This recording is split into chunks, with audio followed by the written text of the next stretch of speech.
सरकार घोषणाएं तो करती है, लेकिन सरजमी पर इन घोषणा का काम कितना होता है इस संबंध में कुछ कहना बड़ा मुश्किल है। अब आप अहमदाबाद के सबसे बड़ा समस्या कटाव को ही ले लीजिए। घोषणाएं बहुत हुई, वादे भी बहुत हुए, लेकिन वास्तविकता जाननी है तो इस रिपोर्ट को पूरा देखिए।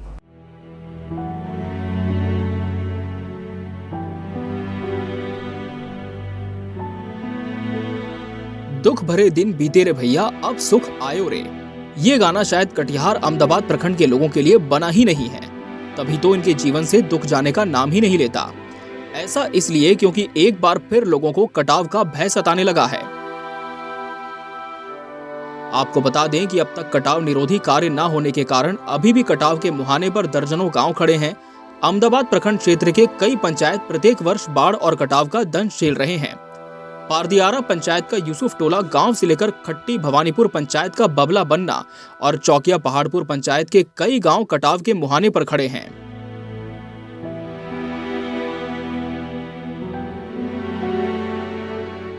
यहां के ग्रामीण बताते हैं कि हर साल भीषण कटाव हो रहा है। गांव के गांव गंगा की गोद में समा गए। जीवन यापन करने के लिए खेतीहर जमीन थी, वो भी गंगा की भेंट चढ़ गई है। वहीं गांव के सैकड़ों परिवार पलायन कर गए, लेकिन अब तक सरकार की ओर से कटाव की रोकथाम को लेकर कोई ठोस कदम नहीं उठाए गए। ग्रामीणों के दर्द भरे आंसू बयां करते हैं कि अब कौन उनका सहारा होगा, कैसे उनका आशियाना बचेगा और कैसे बच्चे का भविष्य उज्जवल होगा। ये सवाल उनके आंसू के जरिए साफ साफ पता चलता है। सबसे बड़ी समस्या है कि गंगा कटौती का समस्या है। यहाँ आपका लगभग 5000 आबादी का गांव था। 4 हिस्सा का 3 हिस्सा काट के गंगा में पूरा विलीन हो गया है। 1 हिस्सा बचा हुआ है। इस गांव में 2 स्कूल था, उसके बाद 1 मदरसा था। दोनों स्कूल काट के गंगा में विलीन हो गया है। 1 मदरसा बचा हुआ है, तो वो भी गंगा में काटने का डर है। तो यहाँ का जो बच्चा सब है पढ़ने लिखने के लिए तरस रहा है। तो यहाँ से जो स्कूल है अभी यहाँ से 2 किलोमीटर दूर है, वहाँ पढ़ने जाने में बहुत कठिनाई हो रहा है। इन लोगों का जो जीवन यापन बहुत कष्ट से हो रहा है। और यहाँ गंगा कटाव के लिए सरकार की तरफ से कोई काम उम नहीं हो रहा है। तो हम लोगों का अनुरोध है कि गांव में कुछ काम हो और ये लोगों का आशियाना टोपी से बच सके। अमीनुल्लाह का।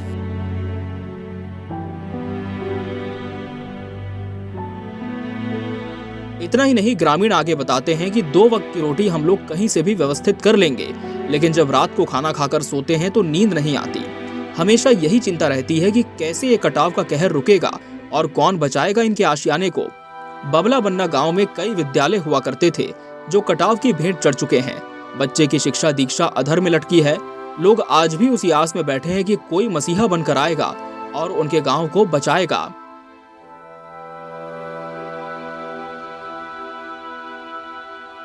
समस्या है कि गंगा जो है ज़्यादा कटौती में हम लोगों का खेती गृहस्थी सब तो चला गया है। अभी रात में सोने के वक्त नींद नहीं आता है कि किस वक्त हमारे घर द्वार जाएगा, कि हम लोग जान बचेगा कि नहीं बचेगा। अभी तक सरकार का कोई इंतज़ाम यहाँ नहीं आ रहा है। हम लोगों को नींद नहीं आते हैं। हम लोग खाने पीने के लिए तो किसी का घर में, किसी का खेत में, खलिहान में जाके काम कर लेते हैं, मजदूरी कर लेते हैं, 10 रुपया कमा कर लेते हैं, उसमें रोजी रोटी हो जाता है। लेकिन हम लोग को जान बचाने का भी डर होता है, जान कब चले जाएंगे।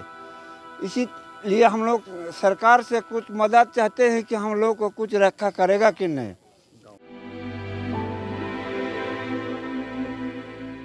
वहीं ग्रामीणों ने सरकार से जल्दी कटाव निरोधी कार्य शुरू करने की मांग की है।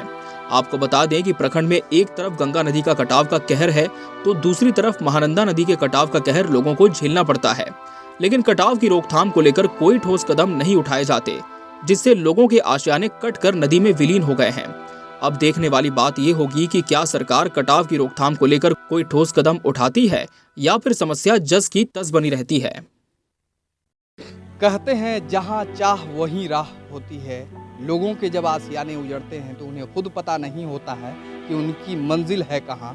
तस्वीरों से मैं रूबरू करा दूं। मैं इस वक्त मौजूद हूँ अहमदाबाद प्रखंड के बबला बन्ना गांव में। तस्वीर देख पाएंगे कि भयावह तस्वीर है। पिछले कई वर्षों से लगातार कटाव हो रहा है। ग्रामीण गुहार लगाते रहे हैं, लेकिन अब तक प्रशासन की नज़र इस ओर नहीं गई है।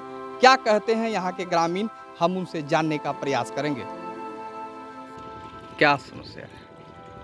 समस्या ये है कि मेरा उम्र 23 साल है, लेकिन 10 साल से मेरा नदी कट रहा है। मेरा गांव बहुत दूर में नदी था तो वो अभी कट रहा है और पूरा गांव विलीन हो गया है।